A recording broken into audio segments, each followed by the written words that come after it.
lean forward like that, yeah. I'll do a second take just in case.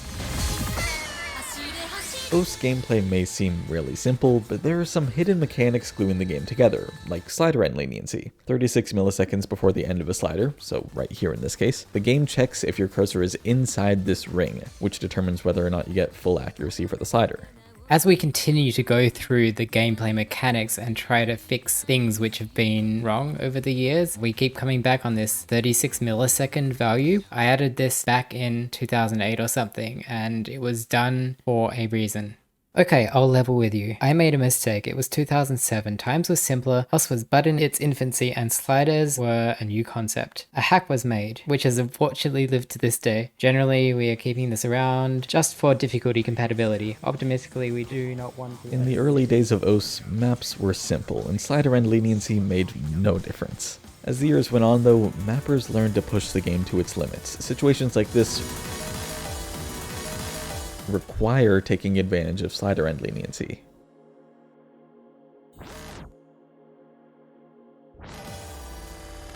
While situations like this are unintuitive because of slider end leniency.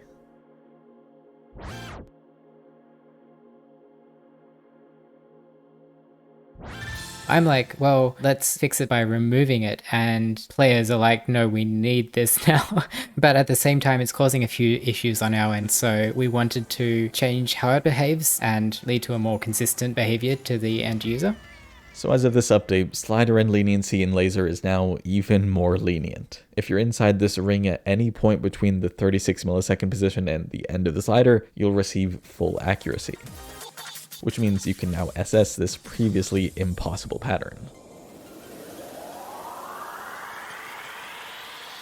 There's also another interesting facet to this, which is that it's not always 36 milliseconds. If the slider's length, if that is less than 72 milliseconds, then it takes the duration or the length divided by 2. We've gotten rid of that. It's always 36. So what about sliders that are less than 36 milliseconds long? The whole slider is valid. You just click yeah.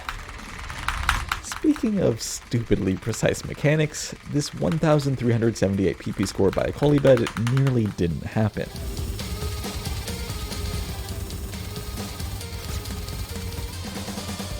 Sometime in 2010 or 2011, we figured that Stable was actually doing floating point precision wrong for something, and the fix was to add this multiplier of 1.00041 to circle size. It's so small that it wouldn't actually affect gameplay. It's much less than a pixel, but replays which had misses from these edge hits would no longer have misses. Now there's only a miss at the end of this play. You can blame me for that one.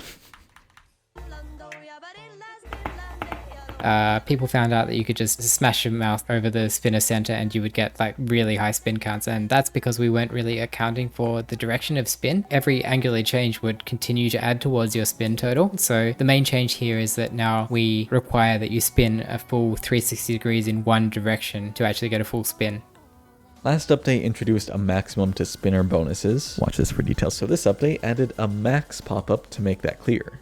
And the results screen will even show how many spinner bonuses you've done, which applies to similar objects in other modes too. Mania had a couple mechanics changes too. First, lazer has these long note ticks. If you hold through the tick, your combo increases. If not, your combo breaks. Nobody especially liked this feature, and it was kind of ridiculous on certain love maps, so it's just been removed. And second, these perfect judgments are no longer tied to accuracy. Perfect judgments in Mania are very hard to get. The hit windows are quite small. In Stable, you didn't need to get them to get 100% accuracy, but until recently in lazer you did. So we've changed this to be more like Stable, except that now getting a perfect actually gives bonus score. It's one of the more favorable ways that other BSRGs do perfect judgments, so I think it's gonna be well accepted. If you ever tried Mania mapping in lazer, you might have noticed that the beat snap grid is really broken. Or rather, it was broken, and now it's fixed.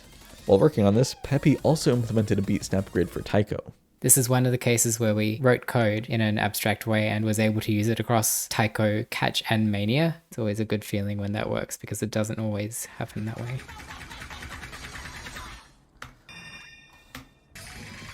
Nice. So many players have this muscle memory to hit escape right after finishing a map, just to see the result screen like half a second quicker.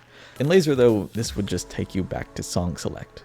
So as of this update, it takes you to the result screen, as expected. Daniel MB5MD commented on the last update video with an absolutely insane opinion. I wish Double Time had an adjust pitch option. And someone agreed with it enough to actually add it. So enjoy your Ultra Nightcore, Daniel. We've reached the point in the video where I have 3 changes left to talk about, but they're completely unrelated. So here they are. First, a bit more animation was added to Argon's new HP bar. I made it like flash awesomely, and then it didn't happen in the release. I broke it at some point along the way, so that's fixed now. Second, when you're binding keys, you can't assign the same key to 2 related actions anymore. The game will just get mad at you. And one last thing, which really should have been there already, you can finally invite people to multiplayer lobbies.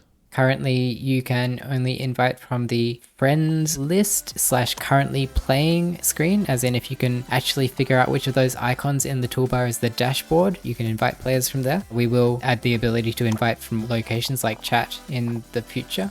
Yeah.